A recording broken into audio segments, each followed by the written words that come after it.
cámara. ¿De la costa? Vamos, sigan con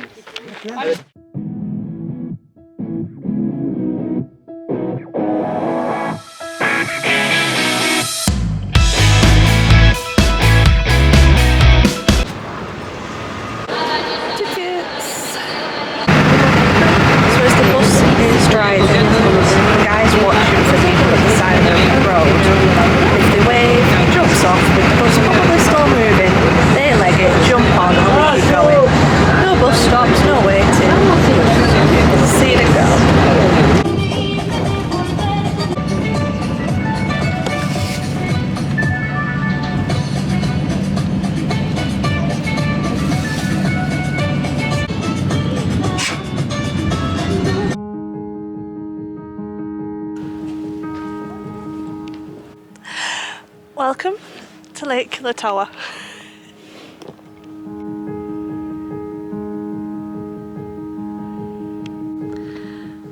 Okay, so Quilotoa Lake. This is part of the Quilotoa Loop that a lot of people do. It's a 3-4 day hike. I didn't have the time for that, plus I'm on my own. I didn't fancy being alone for 4 days in the middle of nowhere with no clear plan as to where I was going.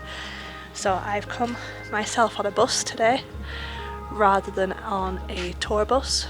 So I went from Quito, station to Lagoon, and then I transferred buses there to here, and then it's $2 to get into the actual kind of reserve area, and each of my buses was $2.50. If you were to go on a tour, it's about $50 each. Pricey.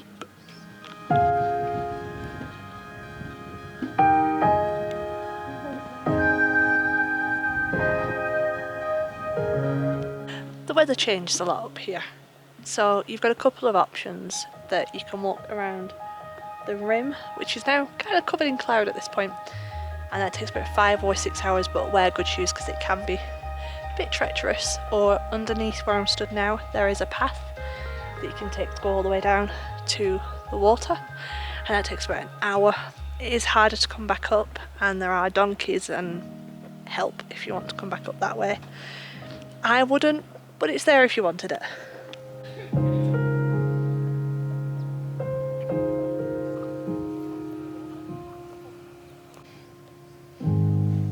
Clouds drifting in. I promise it's there somewhere. In the clouds.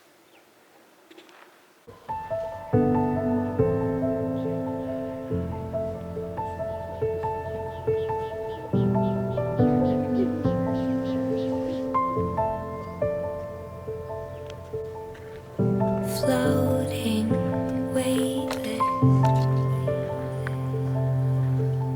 under seas,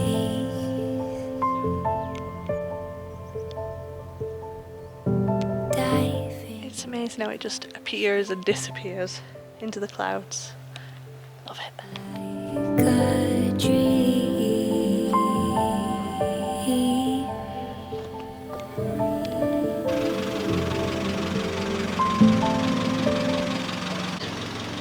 It's funny because this place is on all the blogs, on everywhere you read, as like the place to go at the moment, and you can see that the town's quite new and that they're building it, and I've been here a couple of hours and I'm the only tourist in the place.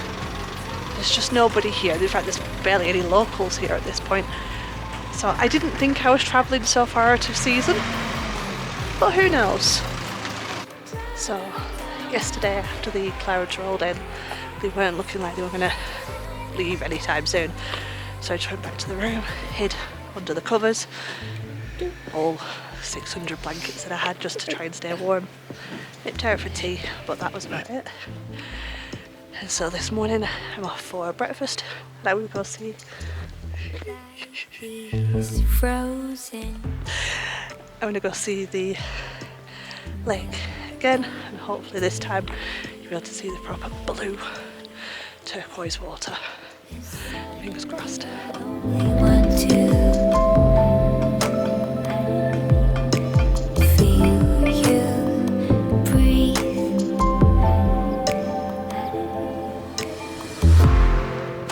If you can see right across the top there, that's where you can walk.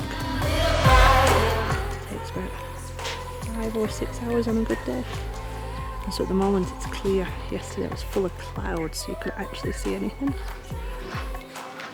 And there's your alternative that leads down all the way down there. I'm here early enough at the moment that I've beat all the people. So if it is possible for you, I really would recommend staying here, because although I didn't see a lot of them yesterday, there are a lot of tour buses that come, and then obviously it's busy, and then in the afternoons the weather tends to set in, so it's always cloudy and you can't appreciate the colours, whereas if you can stay, then you can come back in the morning when it's peaceful and just wait for that view.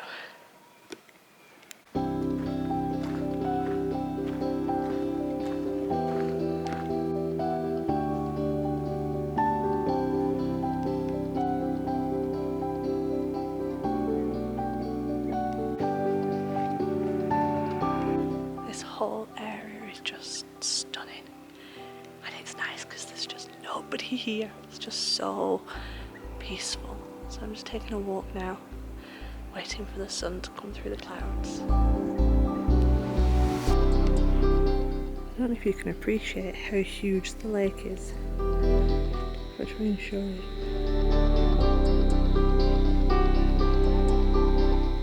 Oh, you little boats.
Have made a mistake.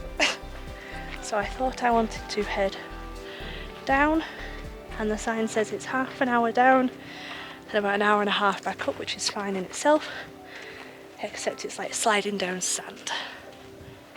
So this is not going to be the easiest that I've ever done. Here we go.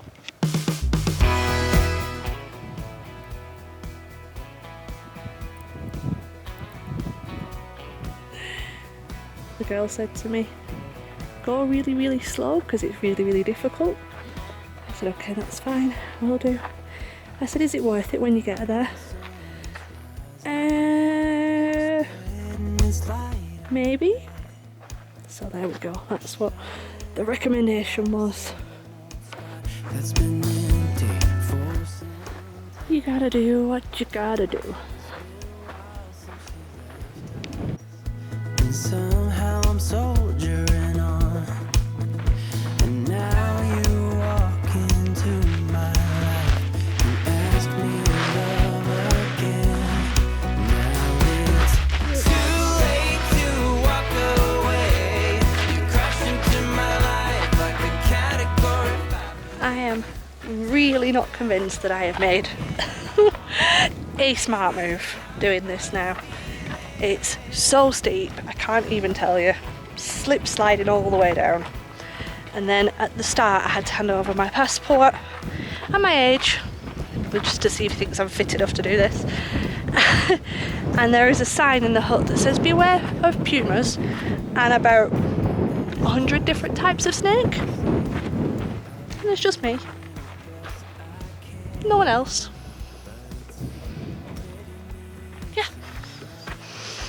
On I go. Still so far to go. Oh. Wow.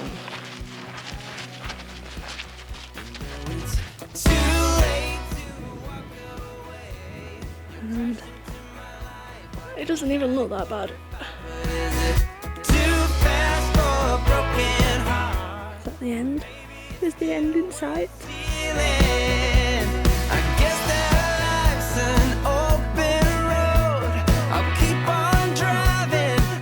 Well, I made it. Down, that is.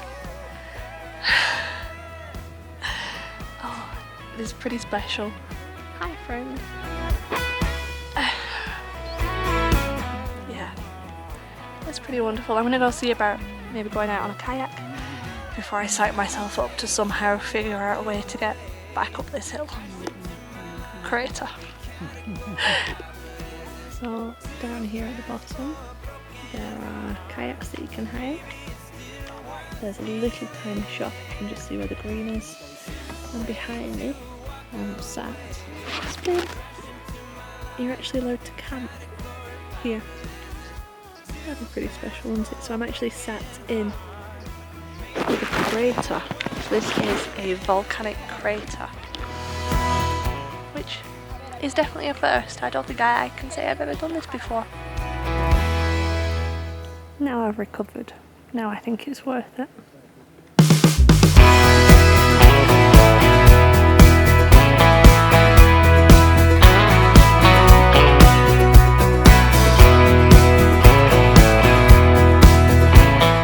Heading back up now with my friends. Say hi. Naked. Spreading this light on the bed, shining all that same old spot that's been empty for some time. Okay, well, thank you for joining me here at Quilotoa Lake, and I'll see you in the next one.